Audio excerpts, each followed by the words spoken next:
Mestre em Ciências pela, pela USP, com especializações em Psicologia Hospitalar e Saúde do Idoso na Unifesp.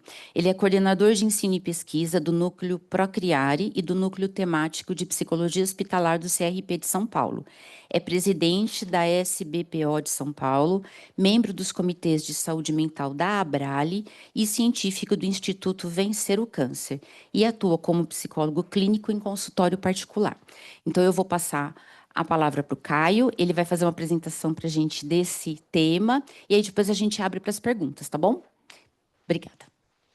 Obrigado, Rita. Gente, com essa apresentação, né? E que bom que a gente tem aí sala cheia, né? Para a gente falar de um tema tão importante, né? Como o apoiador, né? E primeiro eu queria muito agradecer a Juliana, a Rita, né? Queria agradecer a todos aqui. Pelo convite, principalmente, né, Juliana? Primeiro, tudo que ela disse, vocês vão cortar pela metade para a gente equalizar as expectativas, tá? Então a gente vai equalizar as expectativas. Se a Juliana falou, é bom, é mentira, a gente dá uma baixada, tá? Mas só para dizer um pouquinho para vocês, né? Eu acho que a psicologia hospitalar, o lugar que a gente ocupa, a gente cria laços, né?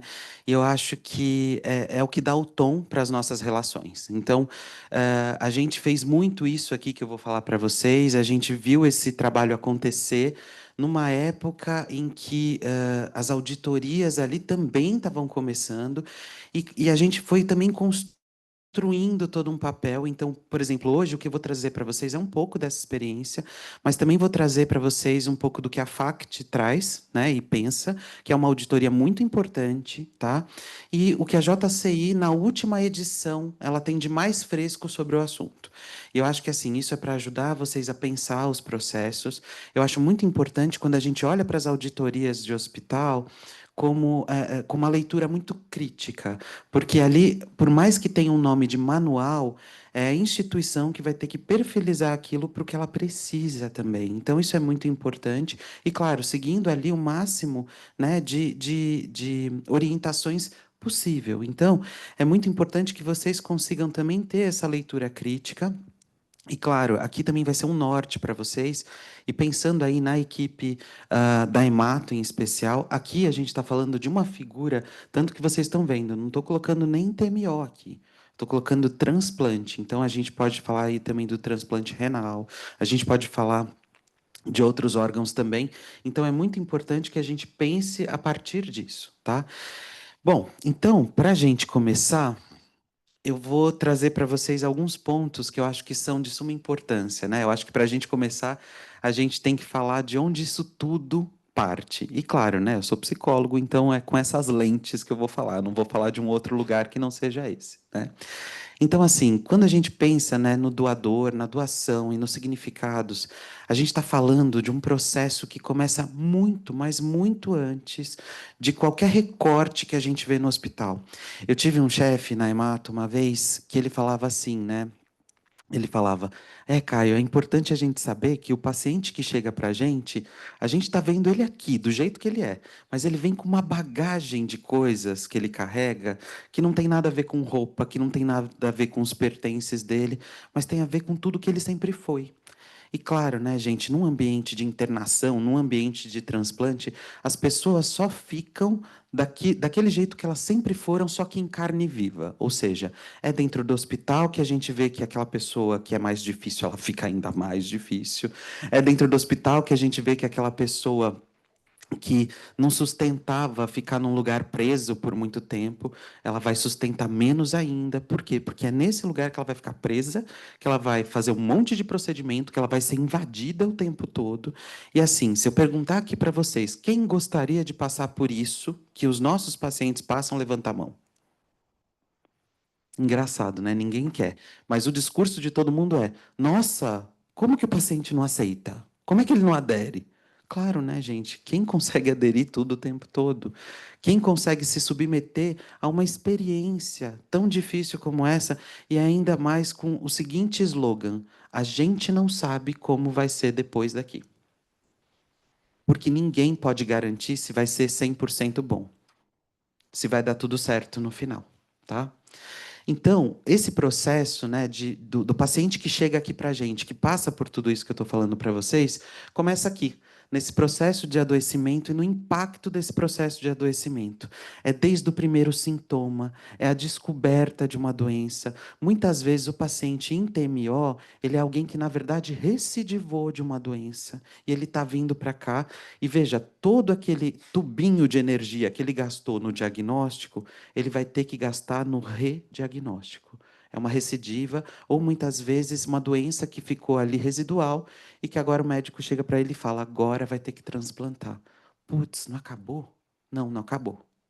Então é alguém que a resiliência já foi testada muitas vezes e que agora ela vai ser retestada e o pior de tudo, com aquela ideia de sudden death, né? Ou dá certo ou não dá.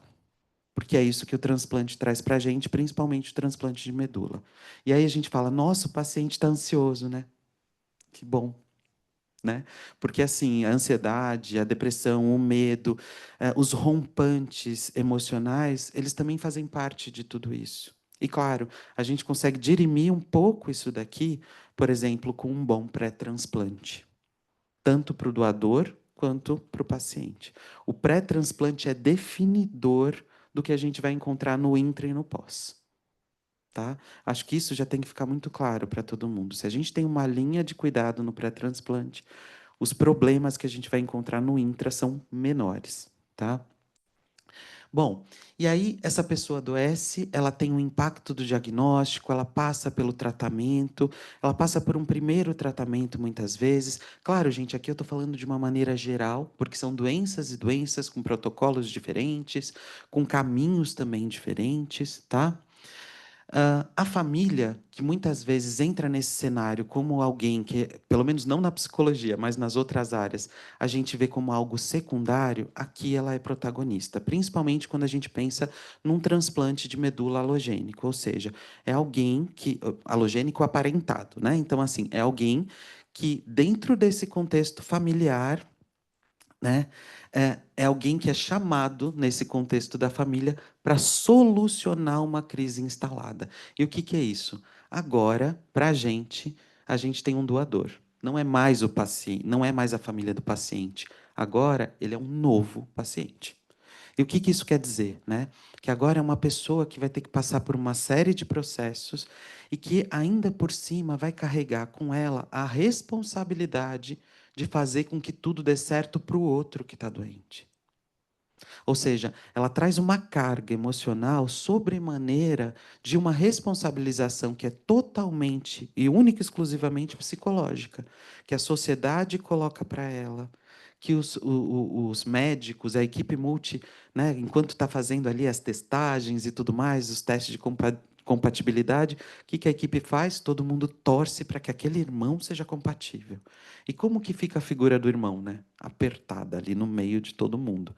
É no meio da família que quer que ele seja compatível, é ali com a equipe que quer que ele seja compatível, o paciente que quer que ele seja compatível, e claro, né, uma visão social do que é ser irmão, do que é ser pai, do que é ser mãe, que aperta ele aqui culturalmente também. Ou seja, às vezes, muitos pacientes, muitos doadores, né, quando eles são eleitos doadores, eles também dizem o seguinte, né?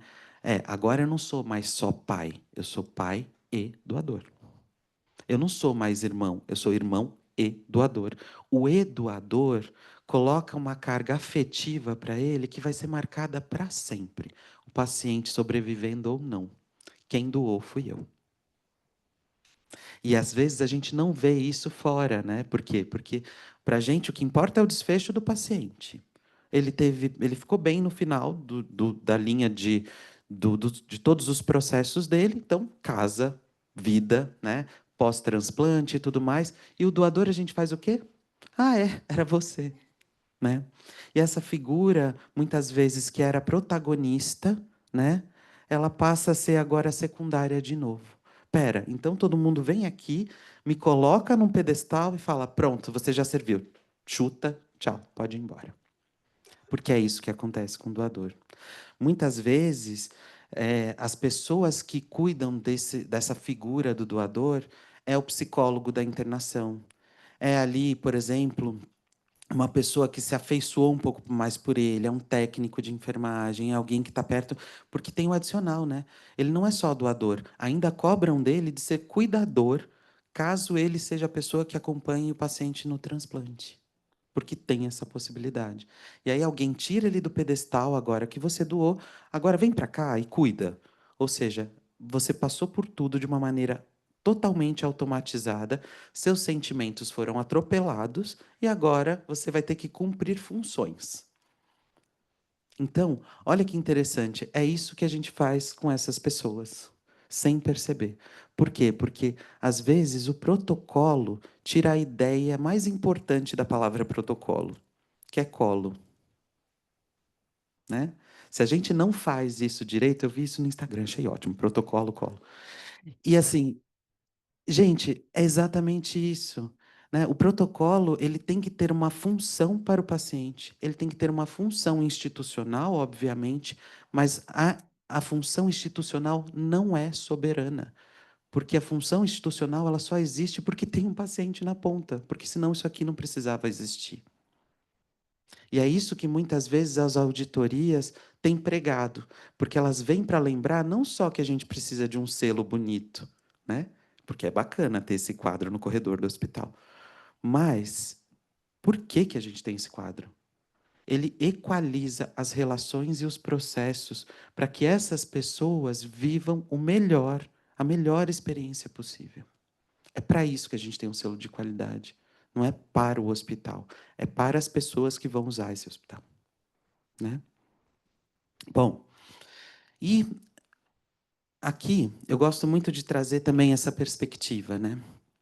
Que existe essa convocação para a doação e ali começam esses exames de compatibilidade. Muitas vezes a gente, da equipe multi, eu não estou falando apenas do psicólogo, né? É desde o momento que a gente pede esses exames, que a gente solicita, como é que a gente chama esse doador para fazer parte desse processo? O que que ele entende desses exames de compatibilidade? Muitas vezes as pessoas que entendem desses exames é o próprio paciente que está muito preocupado com a própria sobrevivência. Muitas vezes são as pessoas que são eleitas cuidadoras do paciente. O que que eu quero dizer com pessoas que são eleitas cuidadoras? Quando uma doença se instaura num núcleo familiar, quem vem para cuidar são as pessoas que foram eleitas durante a vida. Não são as pessoas que o paciente fala, é você que vai ser meu cuidador. Não.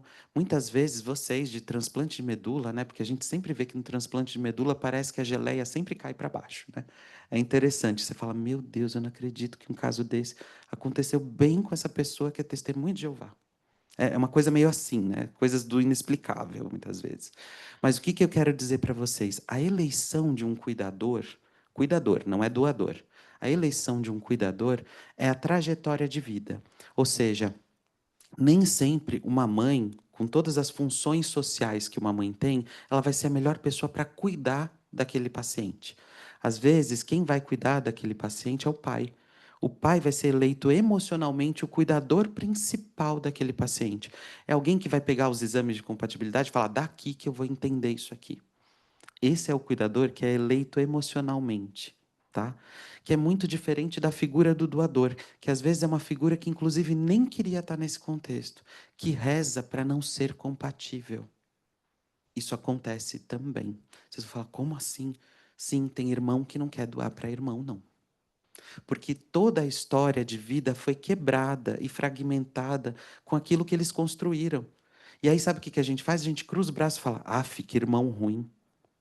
Não é que irmão ruim. Se a história não foi suficiente para balizar emocionalmente uma doação, vai ser muito difícil essa doação. E aí essa pessoa muitas vezes ela pode até doar por uma questão completamente relacionada à pressão. Então a eleição, né, a convocação para a doação desse familiar é uma coisa que às vezes a gente explica muito para o cuidador, a gente mostra tudo para o paciente, a gente mostra para o cuidador quais são os exames de compatibilidade, como que vai ter que fazer, e o doador ele vira um corpo que vai doar um material para a gente. Vejam, o que eu quero dizer para vocês é que quando a gente começa a pensar e a avaliar, dar o primeiro passo para os testes de compatibilidade, o cuidador tem que ser chamado pela instituição e acolhido pela instituição. O cuidador não, desculpa. O possível doador, o candidato à doação. Ele tem que ser chamado pela instituição.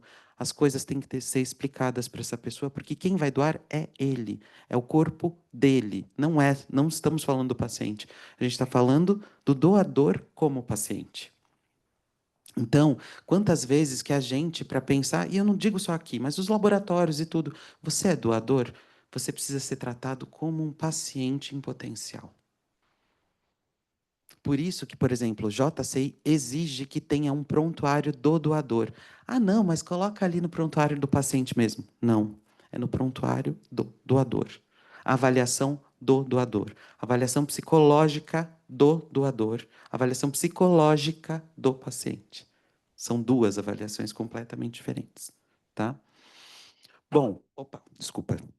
Outra coisa, né, gente? Aqui, até que ponto, e isso aqui é uma coisa muito importante, que é algo do psiquismo dos doadores, que é algo que aparece muito, né? Até que ponto eu posso salvar e até que ponto eu posso me prejudicar?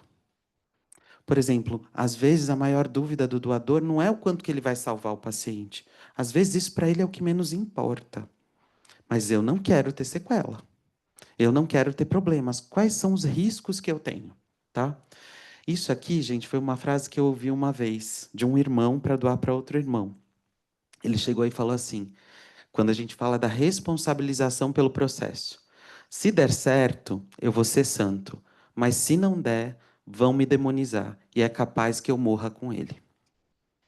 O que que é isso? Você é tão culpado pela vida do seu irmão, como também vai ser culpado pela morte dele.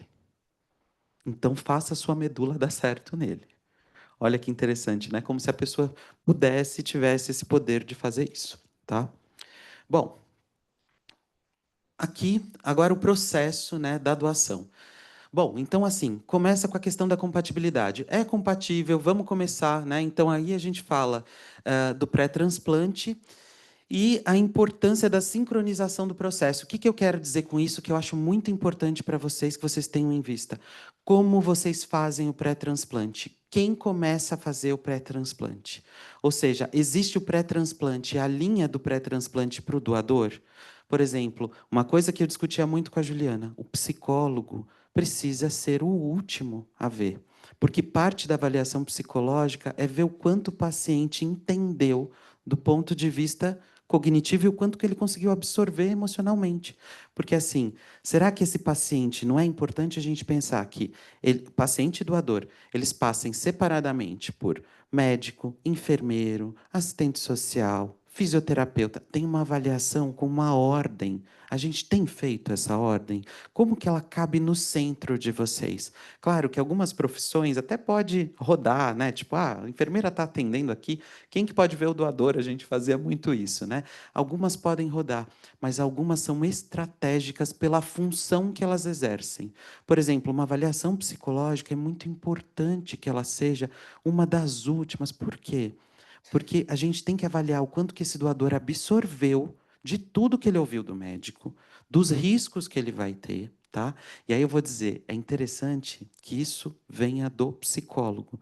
No entanto, a figura do apoiador não tem que ser um psicólogo. Aí depois eu já vou contar isso para vocês como é que funciona, tá? Então assim, algo que é muito importante. O psicólogo atender o paciente e o doador mais perto do final para ver o quanto que ele compreendeu. Se não, esse paciente barra doador, ele tem que voltar em alguma das outras profissões para que aquilo seja esclarecido. Ele tem que sair do pré-transplante com uma visão esclarecida do que está acontecendo com ele. Claro que ele não vai absorver tudo. É importante que a equipe multi ela tenha algo muito aberto para falar assim, pode voltar, pode ligar, se tiver dúvida, porque sim, esse é o processo do pré-transplante completo, porque a gente consegue garantir a passagem da informação e a educação em saúde. Isso é o que também determina melhores desfechos clínicos e a maneira como essa pessoa pode se comportar no intra e no pós-transplante, tá? Bom, e o outro ponto, né, que a gente tem que pensar, né, o papel de cada um. Então, por exemplo, gente, a avaliação psicológica é do psicólogo. A Avaliação social é da assistente social, né? Porque às vezes assim, chega sempre uma figura e fala: "Ah, não, eu sei fazer isso". Não, não sabe. Você tem um Corém, você tem um CRP, são figuras que têm as suas funções próprias. Ah, não, porque o médico já transplanta há milhares de anos, ele já sabe ver uma psicopatologia. Não sabe, né? Ele é transplantador. Isso é muito importante de dizer. Por quê? Porque isso garante a qualidade, inclusive impacta na experiência do paciente e impacta na experiência do doador também, né? Então, da própria família. O doador também precisa ter a implicação da equipe multiprofissional, mas ele tem o adendo dele, que é o apoiador. E o apoiador, né, eu estava até conversando com a Rita, antigamente ele tinha um outro nome, advocate, né? Ou, por exemplo, ele tinha outras funções, né? E que foram construídas, inclusive algumas funções foram tiradas do apoiador, algumas outras funções foram incluídas nessa figura, né? E aí vocês vão perguntar quais são. E aí, eu trouxe para vocês aqui algo que é muito interessante de pensar, que é aquilo que a JCI diz. Por exemplo, na parte copy, do copy da JCI, que fala sobre doação, eu estou trazendo esses pontos aqui para vocês, né? Por exemplo, doadores vivos enfrentam decisões difíceis e correm o risco potencial de complicações ao longo da vida e não devem se sentir coagidos ou pressionados a doar órgãos, tá? Órgãos, tecidos, material, enfim, né? A crescente procura e a oferta limitada de órgãos de doadores falecidos resultaram em maiores esforços para promover a doação de órgãos vivos. Os padrões de doadores vivos para a seleção de candidatos adequados para a doação, consentimento informado e cuidados após a doação não existem universalmente. No entanto, o que a gente segue? A gente segue a nossa legislação também, que em base garante esse direito de entendimento, tá? Tanto que isso está muito claro na JCI, isso precisa estar muito bem visto para vocês, por quê? Porque a gente precisa estar o tempo todo olhando aí para as questões do nosso país, tá? Bom, para ajudar nas decisões e garantir o direito do doador, né, do doador que o doador vivo, que esses direitos sejam protegidos, um indivíduo com conhecimento de doação de órgãos vivos, transplante, ética médica e conhecimento e consentimento informado é identificado e nomeado para proteger os direitos do paciente. Essa é a figura do apoiador. No entanto, em nenhuma documentação que vocês procurarem vão dizer tem que ser um médico, tem que ser um psicólogo. Existem recomendações técnicas que seja um profissional de saúde que pode ser treinado pela instituição para entender quais são os maiores riscos de um transplante de medula. E aí, o que eu posso dizer para vocês? Pode ser um físio, pode ser um enfermeiro, mas em nenhuma hipótese pode ser uma pessoa do time de transplante de medula. Porque isso configura conflito de interesse, isso pode fazer com que a pessoa ainda seja coagida pela instituição a doar.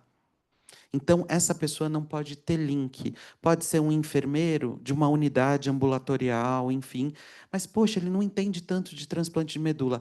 A figura do apoiador, gente, não tem que entender de transplante de medula. Ela tem que entender de garantia de direitos. Você está sendo coagido? Alguém te prometeu dinheiro para você fazer essa doação? São perguntas estratégicas. Isso não é avaliação psicológica. Isso não é avaliação médica, né? Por exemplo, ele tem que entender, o apoiador, dos riscos potenciais e falar para o paciente: você pode me dizer o que você entendeu desses riscos que você vai correr? Ah, entendi isso, isso, isso. Um checklist. Ok, entendeu o básico. Porque é óbvio, né, gente? Existe o caso a caso também. Existem transplantes que não vão dar certo. A gente, veja, a medicina não é uma ciência exata, a medicina é uma ciência biológica e, por si só, coisas que têm prognósticos maravilhosos podem não dar certo. Às vezes, casos horríveis, a gente fala, não, esse daí não, esse paciente não vai dar conta. Ele dá. Ele dá e fica bem. Eu lembro que eu e a Juliana, a gente teve um caso muito interessante, né? Uma paciente que fez um piercing na internação, no meio do transplante de medula. Tá? Gente, eu tenho caso para contar que dá para a gente escrever um livro, né, Juliana? A gente pode escrever junto. Ela fez um piercing no banheiro da internação, no mamilo. Pá! Ah, fiz. Então, né? Então, assim, gente, Tudo pode acontecer porque a gente está falando de pessoas, por mais instruída que a pessoa esteja. Né? Uma pessoa, e outra paciente fumava no banheiro. Gente, isso acontece porque as pessoas vêm com bagagens de fora. A não adesão a um tratamento é uma questão emocional, sim. E também vai das escolhas, vai do quanto o paciente suporta, do quanto o doador suporta. Diga, querida, você ia perguntar? Ah, não? Ah, então tá. Então, essas questões são muito interessantes de pensar, porque aí você fala, poxa, será que foi um erro do pré-transplante? Será que alguma coisa passou? Será que a paciente tem uma questão cognitiva? Às vezes, não tem problema nenhum. Ela quis fazer um piercing. O que você vai falar? No banheiro, no bico do peito. Então, assim, o que eu estou querendo dizer para vocês? Essas questões ocorrem, mesmo a pessoa sabendo do risco de infecção, de tudo que ela poderia passar, de tudo que ela poderia sofrer, ela vai fazer. A mãe dela, ela coagiu a mãe dela, o paciente, né? Coagiu a mãe dela de trazer uma Pizza Hut para o transplante. E a mãe leva, nem que seja debaixo da roupa, porque leva a gente. E vocês sabem do que eu estou falando. Quem trabalha com transplante sabe. Sabe? Porque assim, não é uma falha técnica, todas as instruções foram feitas, checadas. Quem trabalha também com educação em saúde sabe fazer esse duplo cheque. A enfermagem faz isso lindamente, mas tem coisas que são da subjetividade, são de outro lugar. E aí vocês vão falar assim: ah, o psicólogo resolve. Calma, gente, a gente não faz milagre. Né? A gente ajuda nessa adesão, mas a gente ainda não faz milagre, né? Então, as decisões são das pessoas, tá?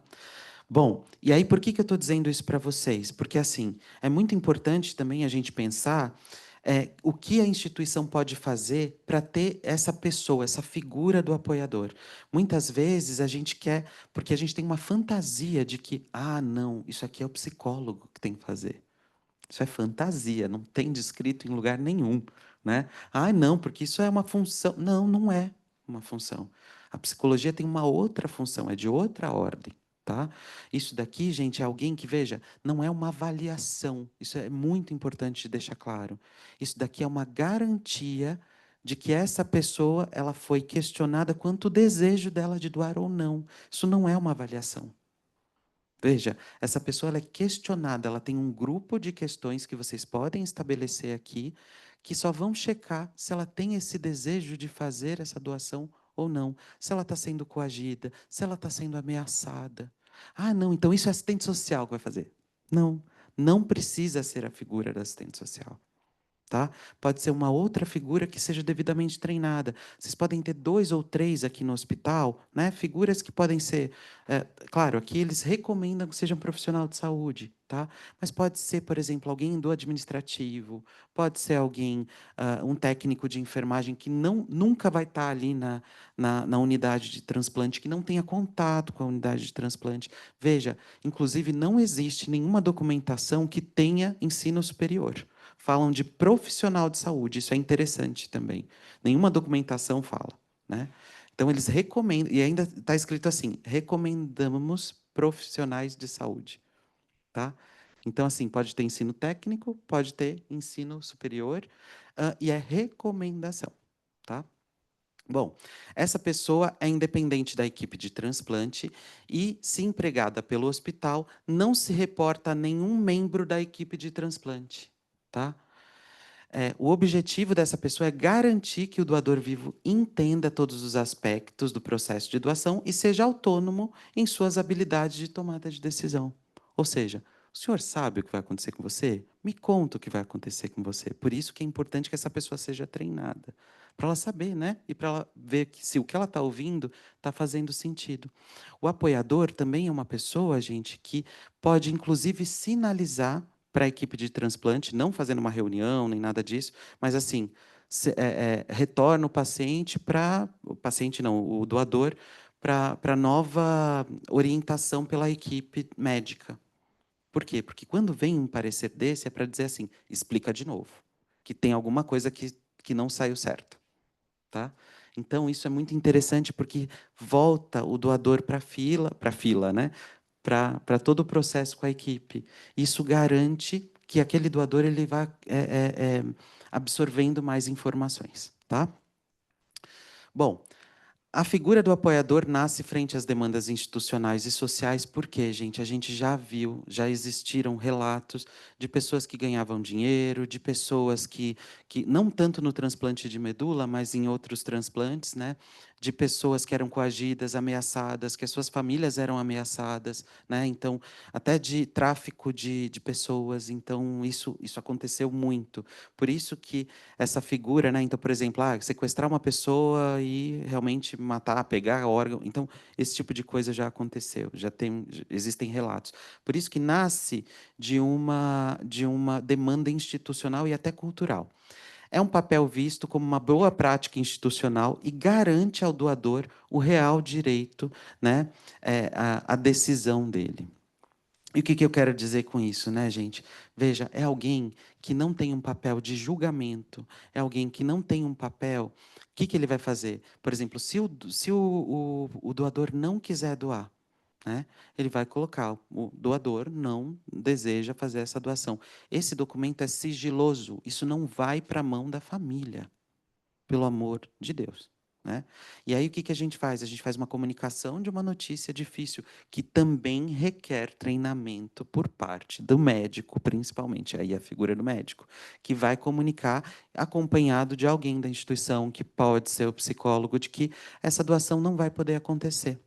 Que outra alternativa vai se dar. Seja, porque esse documento, inclusive, baliza a procura pela medula no redome, redome, né? No redome. Então, assim, esse documento, quando ele é anexado, mesmo com teste de compatibilidade, ele baliza isso, da procura por por uma outra medula compatível, tá? Então, isso é muito importante de dizer, porque às vezes a gente também tem a fantasia de que o irmão não quis doar, esse paciente vai morrer na nossa mão. Não, isso não vai acontecer. Ou seja, esse documento ele é importante para a gente chegar nesses outros lugares. Isso foi uma coisa, gente, que eu aprendi, né? Quando eu aprendi isso, para mim, tipo, abriu os mares. Eu falei, nossa, paciente não vai morrer, né? Então, isso foi muito importante. Eu aprendi, inclusive, numa instituição que fazia acolhimento, uma instituição que chamam de casa de apoio, né? Quando eu fui fazer um estágio lá na USP de Ribeirão, que eles têm uma casa de apoio, eles têm um serviço de transplante de medula muito grande, né? Que era com o Dr. Wanderson na época. Eles falaram, não, esse documento ele pode existir e esse paciente ele só vai ser realocado para um outro lugar para a gente procurar uma outra medula compatível. Tá? Então, assim, não fantasiem, porque às vezes a gente cria as nossas fanfics, né, na nossa cabeça, e aí isso vai para outros lugares, né? Então, não, existe uma outra possibilidade, tá? O apoiador, ele deve emitir esse parecer que deverá ser anexado ao prontuário do doador, tá? De novo, é do doador, e o doador é autônomo para decidir se alguém pode pegar o prontuário dele ou não. Assim como o paciente também é, se ele estiver consciente, orientado, né? Porque às vezes, gente, tem famílias que vão coagir a gente para ver o que se escreveu, o que se fez. É o paciente que vai saber responder isso. Isso a instituição, ela respalda, ela deve respaldar isso porque é uma questão ética. Deve ser uma figura devidamente treinada e o mesmo deve lançar mão de perguntas específicas para garantir que o doador tenha os seus direitos preservados, bem como a compreensão adequada do processo ao qual deverá ser submetido. No manual da JCI está escrito o seguinte, que esse documento, seja no transplante de medula, enfim, ele tem que estar anexado ao documento de cirurgia. Por exemplo, de anestesia, né? Então, tem esse documento que tem que estar junto com esse documento de consentimento de anestesia. Então, veja, o documento que o doador assina também, né?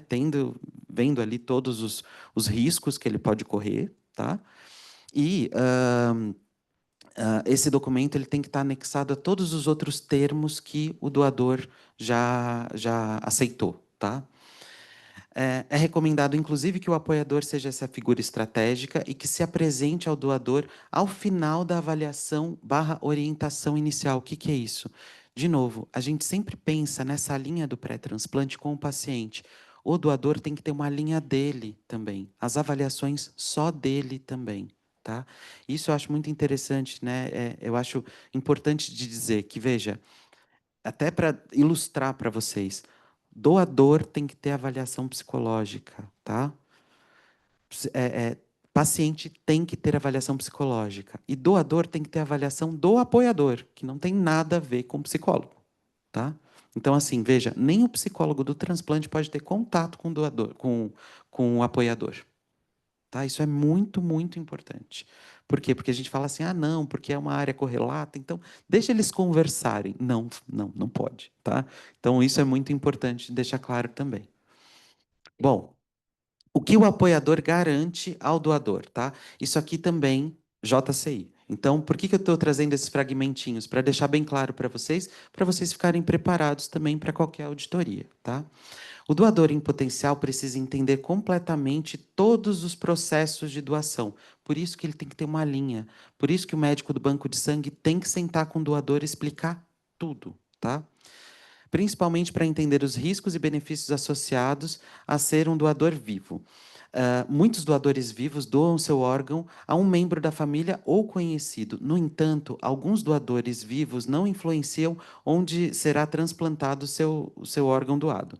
Um aspecto muito importante para a obtenção do consentimento informado é garantir que o doador em potencial esteja disposto a doar e não tenha sido coagido ou recebido promessa de compensação e entenda que pode se recusar a doar a qualquer momento. Juliane, eu já pegamos isso, né, na linha do gol. Doador indo para o banco de sangue, não quero mais. Meu Deus. Põe a mão na cabeça, começa de novo. Porque aí tem uma outra implicação, né, gente, que é muito difícil, que é a doença do paciente andando. E todo o processo tendo que iniciar. E sim, tem que voltar atrás, tá? Difícil, putz, como assim, Caio? É, mas o doador ele pode parar a qualquer momento, mesmo que ele esteja ali na frente da máquina do banco de sangue. Não tem como, ele pode, tá? E isso tem que ser garantido para ele, tá bom? O processo de consentimento inclui informações fornecidas a qualquer paciente submetido, ó, aqui que eu estava falando para vocês, a anestesia, sedação ou cirurgia e informações específicas para o transplante. Então, todos esses documentos têm que estar anexados, devem ser lidos para o doador também, tá? Porque muitas vezes a gente dá para o doador e fala, lê. Não, você pode ler para o doador nas suas avaliações, é importante. Perde tempo? Perde, mas é para isso mesmo, tá? Bom, e aqui por último, gente, só para deixar aqui para vocês, né, algumas coisas que eu acho que são muito importantes de colocar para vocês. Qual é a diferença do apoiador para os demais profissionais, tá? Isso aqui foi aquilo que eu falei para vocês agora, né, o do psicólogo.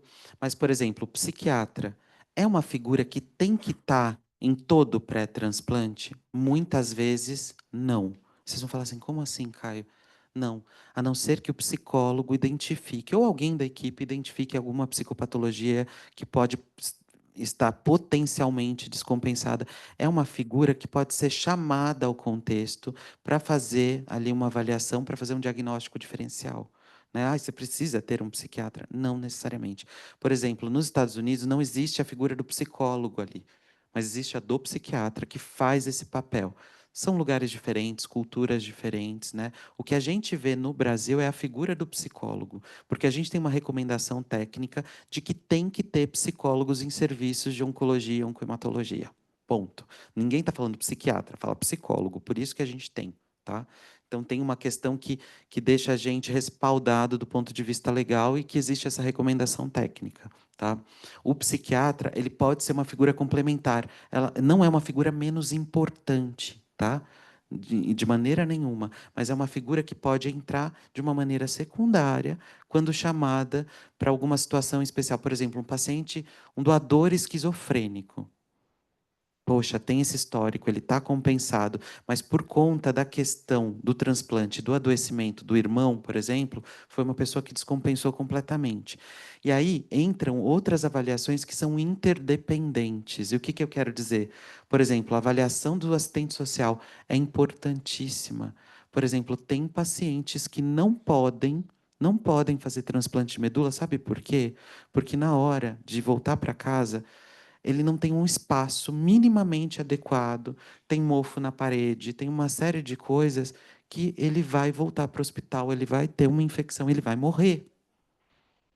Então, tem uma série de coisas que são muito importantes. A avaliação social é importante. Por exemplo, a avaliação social é tão importante que ela avalia a qualidade da família, se ela é suportiva o suficiente para conseguir cuidar desse paciente que vai ser dependente por um tempo. Então, assim, são avaliações que uma está muito próxima da outra. Por exemplo, eu já tive, né, um caso uma vez de uma paciente que a gente, inclusive, contraindicou na época, né? Uma paciente idosa que tinha uma psicopatologia descompensada e não tinha quem pudesse cuidar. Não tinha qualquer pessoa, ela não tinha laço com outras pessoas, tá? Essa pessoa poderia morrer. Então, assim, até que ponto? Porque aí é uma questão bioética. Muitos casos aqui, gente, também tem o caso a caso, tá? E o que eu quero dizer com você, para vocês do caso a caso? O comitê de bioética pode estar envolvido no processo. Chamem o comitê de bioética para casos mais difíceis. Então, assim, teve uma avaliação social, né? Teve uma avaliação psicológica, chamem o comitê de bioética para algum caso que ficou mais difícil, porque assim, o médico transplantador, ele vai bater o pé, ele vai falar, vai dar certo, eu não posso, e ele está certo, porque a função dele é essa, tá? Então, não, por favor, não demonizem o médico, tá? Para, tá? Não coloque, ah, não, porque esse médico só quer transplantar, é a função dele, ele sabe fazer o melhor dele, e o melhor dele é dentro da questão médica. Da mesma maneira que o médico não pode falar assim, ah, não, porque eu sei o que um psicólogo faz. Não, não sabe também, né? Então, assim, isso é muito importante de deixar claro. Ele bate o pé porque ele fala, esse paciente tem chances, vai dar certo. Essa é a função dele. E por isso que todos esses atores existem numa mesma linha de cuidado. Porque cada um tem uma função muito importante. Né? Então, por exemplo, as orientações do enfermeiro quanto aos cuidados, catéter, uma série de coisas também precisa acontecer. Que assim, o médico não vai suprir também. Tá? Só que cada um vai bater o pé no seu momento. E aí, a grande dica, que eu acho que é a dica de ouro para quem faz transplante. Terminou um dia de avaliação de pacientes que vão fazer transplante, vocês precisam se reunir enquanto equipe para discutir. Se não tem reunião da equipe para discutir o caso a caso depois, vai ter falha no processo. Né? Porque às vezes o que que a gente faz? Avalia, avalia, avalia, avalia, cada um vai para o seu canto que tem que atender. Não, o dia do transplante é um dia precioso, dia de pré-transplante. A gente precisa fazer uma reunião de cúpula no final do dia de pré-transplante para falar, eu tenho essa impressão, eu tenho essa. Porque uma equipe de transplante que funciona bem é uma equipe orquestrada. Senão ela não vai funcionar. Né? Isso é boa prática. Tá?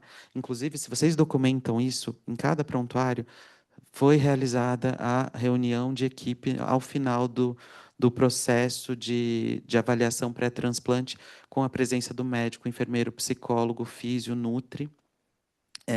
Só registrar isso. Isso é uma ótima prática. Uma JCI baba nessas coisas, é isso que vocês querem saber, né? Então, assim, isso é muito importante. E é muito importante para o paciente, porque deixa todo mundo na mesma página, tá?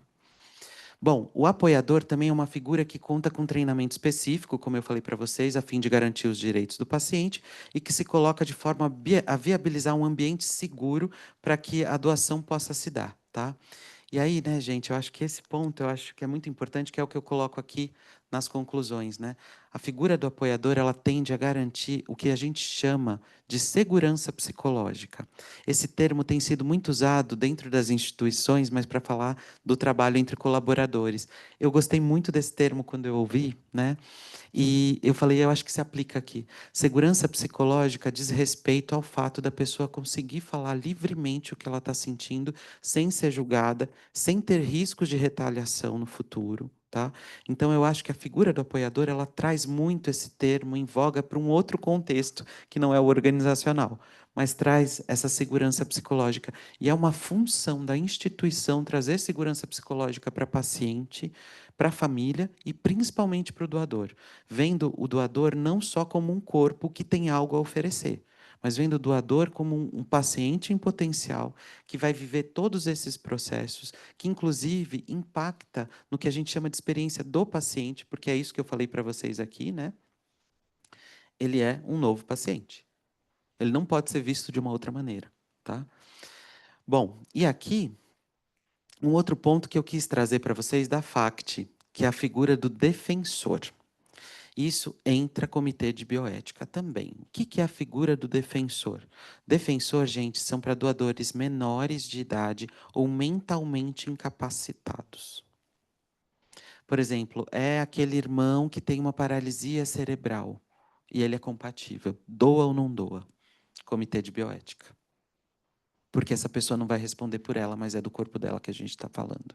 Quem é a pessoa responsável legalmente por ela? Essa pessoa assume esses riscos e essa pessoa, agora, pasmem, ela precisa ser atendida porque ela vai decidir por um corpo que não é dela.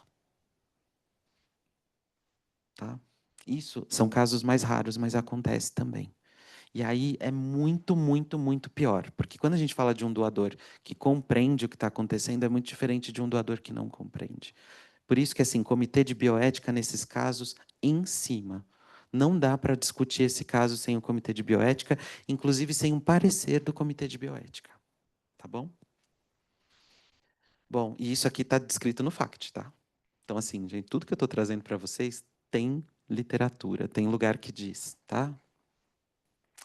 Bom, e por fim, para concluir, né, embora não seja uma figura do time de transplante, o apoiador se insere como uma figura de caráter ético que garante boas práticas no ambiente hospitalar e no cenário do transplante. Ele não substitui ou pode ser substituído por qualquer outro profissional, principalmente médicos ou psicólogos, com quem tal função comumente é confundida, tá? A avaliação desses profissionais para com o doador também é indispensável. Foi aquilo que eu falei para vocês o tempo todo. Psicólogo, médico, físio, fono, enfim, são avaliações indispensáveis, mas o apoiador não substitui. Ah, mas a apoiadora é uma fono. Não, né? Ela não vai lá ser fonoaudióloga, ela vai ser apoiadora. Então, isso precisa ficar muito claro. A figura do apoiador também tende a garantir a segurança psicológica do doador e traz credibilidade ao ambiente do hospital e à equipe de transplante. É isso, né? Aqui estão aqui as minhas referências. Esse livro a gente acabou de lançar, que é o Saúde Mental e o Câncer Hematológico. Foi um livro que a gente lançou no ano passado pelo Comitê de Saúde Mental da Brale. Tem uma parte só de transplante de medula, tá? Ah, e aqui a gente tem um outro livro, né, que eu escrevi com a Ju também, né? E foi um de transplante de medula, né, que foi de 2020. E aqui a gente tem a FACT e a JCI das últimas edições, tá bom? 24. Estão vendo aqui? Então, esse material é muito fresco. E essa da JCI que eu trouxe para vocês passa a vigorar esse ano, em 2025, tá? Então, é a edição que passa a vigorar esse ano. Tá bom? Gente, espero que vocês tenham aproveitado. Vou abrir para perguntas. Pode fazer pergunta polêmica, não tem problema. E obrigado pela escuta de vocês, viu?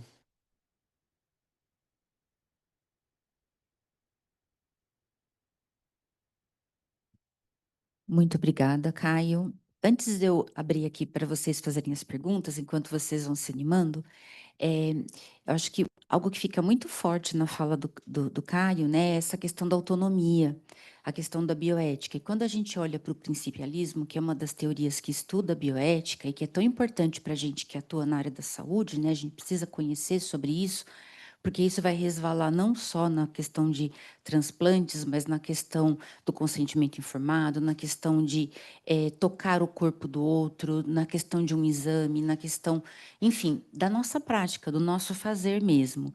E quando a gente olha, né, por que que a autonomia ela é tão importante? Parece sabe aquelas palavras que perdem um pouco da força, tipo amor? Todo mundo fala assim, ah, eu te amo, ai, ficou meio banalizado. Talvez a autonomia tenha se tornado uma palavra que a gente tenha parado de prestar atenção.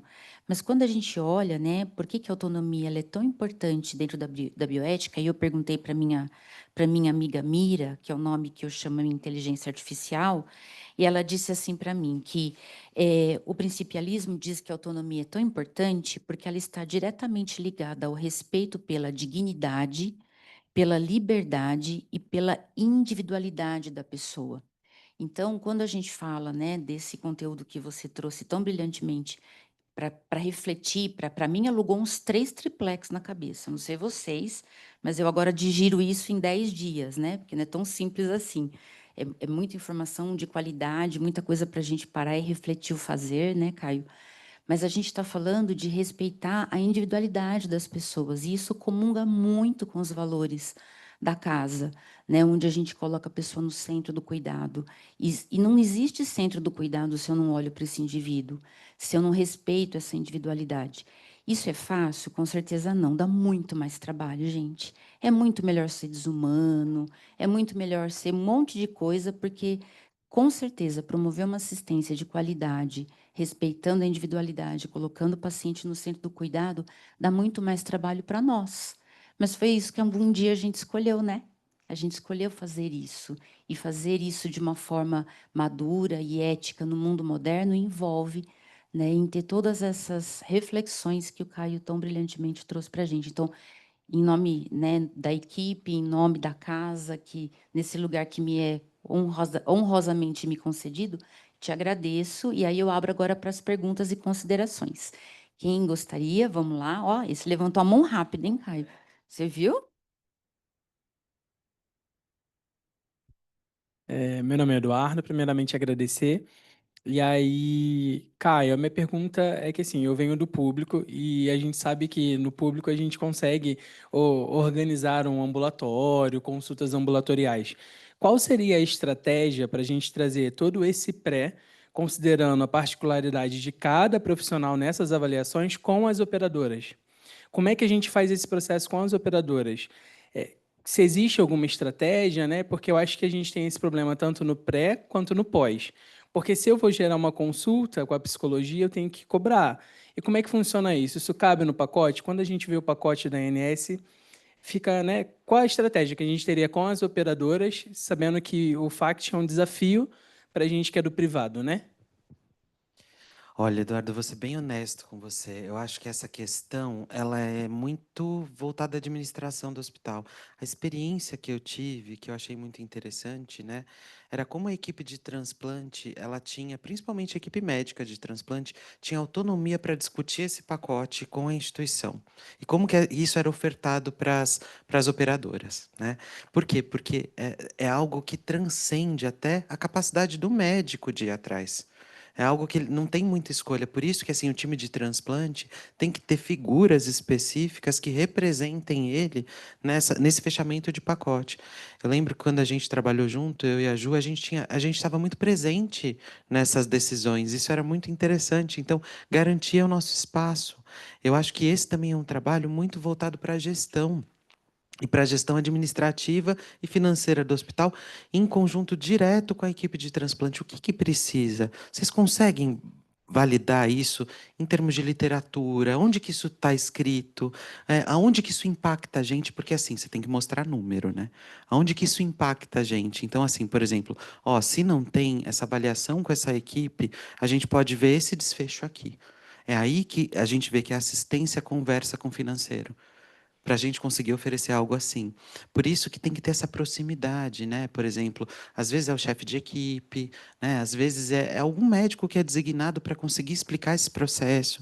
Isso eu acho que é de instituição para instituição, sabe?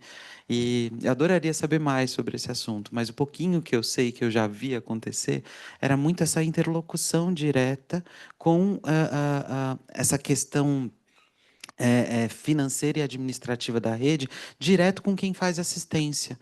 Então, assim, por exemplo, se você tem um programa ideal para fazer, como que você justifica ele? Porque é assim que você consegue levar, né? Por exemplo, o que que você já tem? Aqui, eu sei que é um lugar que transplanta há muito tempo. E aqui é uma das referências de transplante. Então, assim, como que a gente vai articular para coisas novas acontecerem dentro de um espaço que já acontece muito bem há muito tempo, né? Mas coisas novas vão acontecendo. Então, essa articulação é ver quem que faz esse link, né? Espero ter respondido.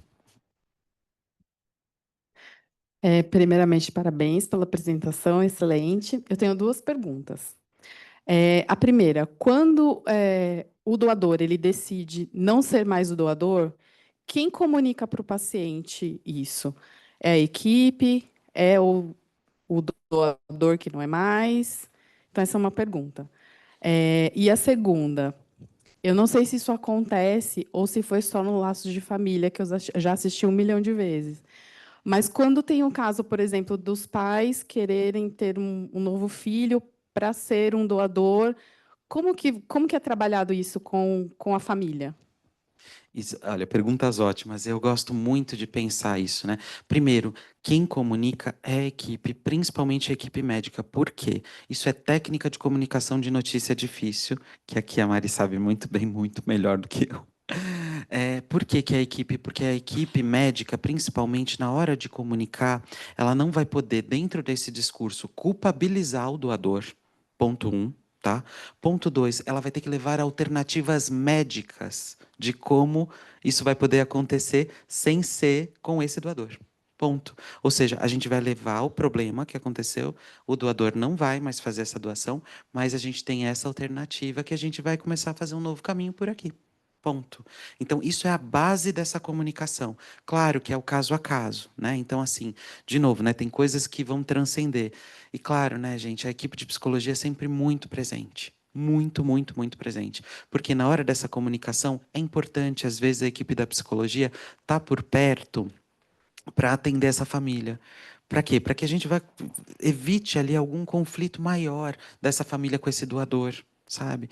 Não que a gente vai conseguir evitar, a gente só pode ajudar.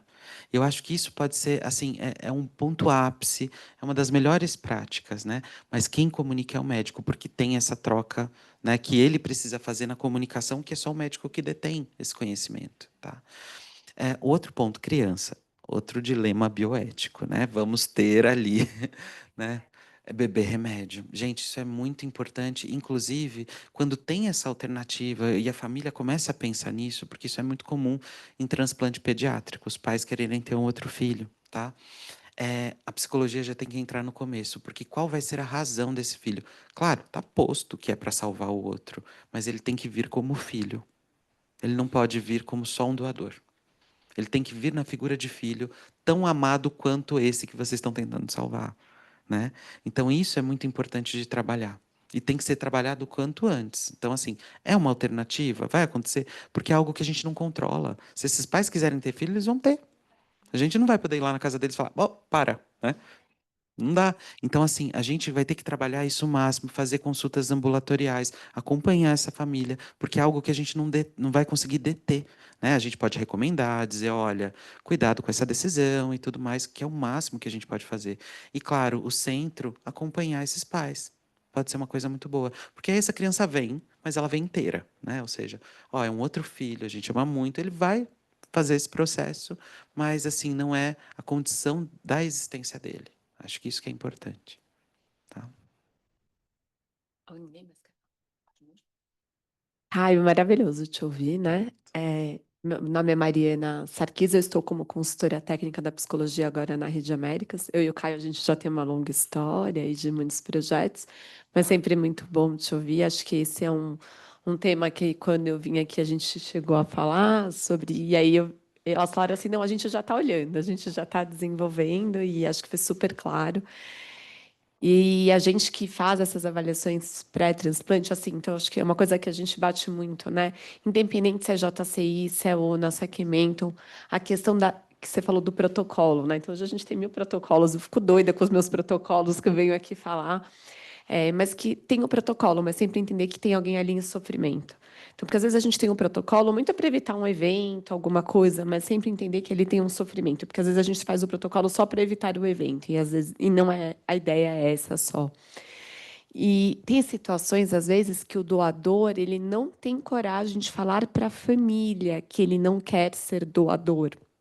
E aí ele fala isso ou para o psicólogo ou para o próprio apoiador, e aí a gente internamente dá um jeito de dizer que ele não é compatível ou que ele tem alguma questão física que ele não poderia. Não é que você mente, mas a gente diz que ele ele não é apto para fazer a doação. Isso é muito comum, né? Eles às vezes não terem coragem disso. E a gente também trabalhar e depois como que você vive com esse segredo? Né? Então, a gente tem falado, hoje a JCI exige nos transplantes, somente de transplantes de órgãos sólidos, o pós, que isso é uma coisa nova. Então, assim, no Manual 7 já vinha essa necessidade da avaliação pós-transplante do doador para órgãos sólidos, porque o doador não era visto mesmo. A Hemato ficava um pouco assim, eles perguntam se a gente tem apoiador e tal, mas porque acham que só porque não é órgão sólido é menos importante, mas de fato é uma boa prática, né? Então acho que isso foi muito bom você trazer, porque acho que a gente bate muito no pé essa questão da adequação psicológica. Um transplante sem uma avaliação importante, um acompanhamento, ele pode ter desdobramentos psíquicos futuros muito graves. Só que a gente acaba não vendo, porque a gente vê um recorte, né? Então, essa questão da adequação psicológica é muito importante. E aí, eu só queria comentar a pergunta sobre o pagamento, porque essa parte hoje eu fico mais, né? Então, o que que acontece hoje, assim? A psicologia tem um lugar muito de ser uma cortesia do hospital. A gente oferece um atendimento psicológico e a psicologia acabava nunca trazendo uma receita para o hospital. Diferente, às vezes, de físio, fono, que fazem mais procedimentos, porque os procedimentos da psicologia são muito avaliação psicológica, acompanhamento psicológico. Então, a gente tem 4 códigos hoje na ANS, mais ou menos relacionados a isso. E aí a gente vai encaixando o que a gente consegue. Então, assim, quando o paciente interna, falando assim, a gente tem planos que a psicologia já entra na diária global. E aí eu não tenho como cobrar. Mas a gente tem isso, eu cheguei agora aqui, né, nessa parte dos hospitais, mas, por exemplo, nos hospitais Examil, a gente já fazia um trabalho, por exemplo, de os planos que a psicologia não entra na diária global, da gente ver se tem acordo comercial da psicologia. E a gente ia atrás disso para a gente conseguir receber esse atendimento. Normalmente a gente consegue receber, olha isso, para atendimento de paciente e de família, às vezes a gente não consegue, mas aí a gente tenta encaixar ela em um dos códigos TOOLS que a gente tem.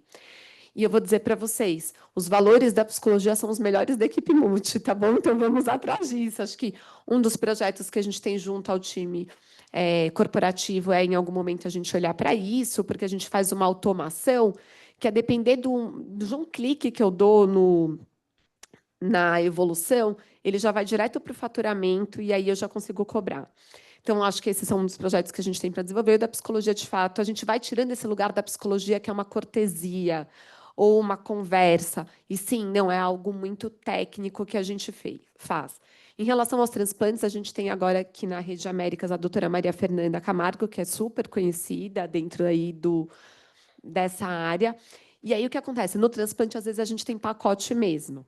E, normalmente, a psicologia está dentro dos pacotes. Tá? E aí, uma das dificuldades que a gente tem hoje é também fazer a cobrança da psicologia em atendimentos ambulatoriais, porque muitos planos não têm a parte do acordo comercial em atendimento ambulatorial. Então, a gente está galgando aí alguns espaços, tá bom? Não sei se eu respondi, mas queria só complementar também. Obrigada, viu? Bom, Cá, primeiro eu quero te agradecer, é sempre muito bom te ouvir. E, Rita, falo que ele alugava vários triplex, tá? Na minha cabeça, quando a gente trabalhava junto. A cada visita multi que a gente levava uma demanda para psicologia, ele dava um tapa na nossa cara de realidade, do tipo, ó, vem aqui. Então, muito do que eu sou como profissional hoje, eu devo a profissionais, ter cruzado o caminho de profissionais como você. Então, obrigada, não só pela aula, mas pela profissional que você me ajudou a construir ao longo do tempo, de verdade. Aí eu choro, né, gente? E aí, eu queria te fazer uma pergunta. Eu acho que, e a gente acompanhou muito isso na outra instituição, eu acho que você ter um profissional que barre um processo de transplante precisa de muita maturidade de toda a equipe, né? Principalmente da instituição. E o papel do apoiador, muitas vezes, não é aquele profissional que já está acostumado com algumas decisões frente a questões clínicas do paciente. E aí eu queria ouvir de você como trabalhar o empoderamento desse profissional para que ele seja barreira de fato, sabe? Se ele encontrar alguma questão social, alguma questão psicológica, até para que ele tenha essa maturidade para ter esse papel junto à equipe do transplante. Ju, eu também queria muito agradecer. Mas, gente, olha, aqui antes de rasgar cedo, eu já briguei muito com a Juliana nessa vida, tá? Então a gente já teve brigas homéricas. Já entrei no quarto do paciente, que eu já Só tinha pra fugir avaliado de mim. para fugir dele. Falei, eu preciso de avaliar ele de novo, de novo. E eram vários triplex. Mas é isso, né? Porque isso também diz um pouco desse lugar. Eu acho que, assim, transplante de medula é uma unidade fechada. Você acaba se tornando uma família daquelas pessoas. E eu acho que, assim, tem os ônus e os bônus disso. Por quê? Porque em unidades fechadas, a Mari sabe, a Rita sabe, as unidades fechadas, elas têm um comportamento próprio. Mas, ao mesmo tempo, é muito importante que a gente banque o que a gente sabe. Por exemplo, um médico não substitui um psicólogo em nenhuma medida, né? Como não substitui um enfermeiro, como não substitui um técnico, não substitui. Eu acho que a gente tem que ter isso muito claro para a gente, né? Eu acho que às vezes o nosso desejo de inserção é tão grande que às vezes a gente abaixa miúdo assim para tentar passar embaixo da régua do outro, né? Eu acho que quando a gente banca esse espaço e fala, não, eu sei o que eu estou dizendo, né? Eu contraindico porque eu tenho fundamentação para fazer isso. Se você tem fundamentação, não, contra fatos não há argumentos. Eu acho que isso também é inserção. Eu acho que também fala um pouco da maneira como a gente se coloca, como a gente fala com os nossos líderes. Eu acho que isso é muito legal, porque a gente tem esse algo da nossa profissão que nos respalda, né? Então, assim, enfermeiro, médico, físio, psico, né? Tem algo da nossa profissão que nos respalda. Precisa, e veja, para a auditoria acontecer, eles não vão olhar o que o médico coloca, vão olhar o que o médico coloca e todos os outros profissionais. Então, assim, uma JCI, quando acontece, tem avaliador que vai entrar no quarto para perguntar para o paciente. E aí não há médico, não há CRM que vai superar isso, porque não tem como. Ou seja, hoje a gente também vive diferente do que nós três vivemos, né? A gente vive um hospital que não é mais tão médico-cêntrico, né, Mari, né, Rita? Hoje já não é mais tanto quanto já foi. Né, assim, ainda é bastante, né, gente? Mas hoje é um pouco menos do que já foi, né? Então, assim, a gente consegue bancar esses espaços um pouco melhor, porque é isso, tem algo da nossa profissão que as pessoas precisam da gente, e a maneira como a gente se coloca. Eu acho que esse ponto é muito importante, né? E é isso, é o que eu penso. Eu acho que se a gente coloca e fala assim, olha, por exemplo, né, eu já tive situações do tipo, do paciente chegar e falar assim, e esse foi um caso muito específico, assim, né, do paciente chegar e falar assim, olha, eu quero me matar. O transplante vai me matar mais rápido? Se vai, eu faço. Eu tive esse discurso, tá? Então, assim, era alguém que não ia aderir nada. Não ia. E ele ia morrer lá dentro, né? Então, assim, veja, tinha algo ali desse caso. Claro, eu peguei um pequeno recorte. Esse caso teve muitos outros desdobramentos, mas para dizer um pouco para vocês, né, de como que a gente fala, olha, eu tive um discurso assim, tem alguém com uma ideação e até um planejamento de suicida que inclui a intervenção que vai ser feita como planejamento suicida. Era alguém que entendia muito do que era o transplante, tá? Diga-se de passagem. Quem que vai desbancar esse discurso da gente? Ninguém. Dá para contraindicar, né? Porque esse paciente precisa de um acompanhamento psiquiátrico, psicológico, de um tratamento que seja alternativo ao transplante. Talvez ele viva mais com esse tratamento mais alternativo do que fazendo o transplante, né? Então, e assim, era um paciente em especial que trouxe isso muito claro, e até como pegar a infecção depois de... Então, veja, não tem como, né? Tá? Bom, é, Quero tirar uma fotinho.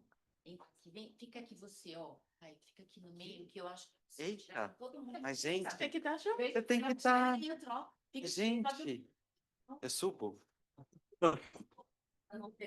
aqui.